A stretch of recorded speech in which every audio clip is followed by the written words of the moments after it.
আগের ভিডিও বললাম মন্দিরে একটা অনুষ্ঠান ছিল, তার জন্য সবজি কাটাকুটি হচ্ছে। এই ভিডিওই সেই প্রসাদ বানানোটা আপনাদের সাথে যতটা পারি শেয়ার করব। এই এখানে বাবারা সব প্রসাদ তৈরি করছেন, এখানে পটল ভাজা হচ্ছে, ওদিকে ডাল সিদ্ধ আলু সিদ্ধ চলছে। তারপর আমি একটু রান্না বান্না সব কাজ দেখে নিজের কাজে চলে গেলাম। প্রথমে গেলাম কাঠ ঘরে কাঠ আনতে, এবং কাঠ আনার পর যেহেতু সকালবেলা কারেন্ট অফ ছিল সেই জন্য মোটর দিয়ে জল তোলা হচ্ছিল না, সেই জন্য আমি কলে চলে গেলাম জল আনতে। তারপর মহারাজদের হাতে খুঁটিনাটি কাজ করে দিতে দিতেই দেখলাম ডাল কমপ্লিট হয়ে গেছে, তো ডালের একটু ভিডিও করে নিলাম।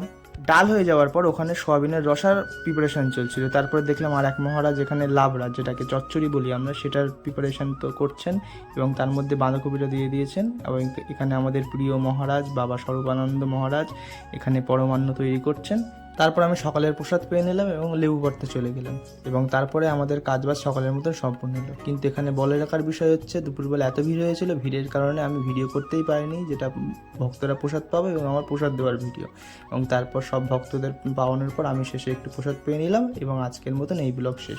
তাহলে দেখা হচ্ছে পরের ভিডিও, ততক্ষণের জন্য বাই।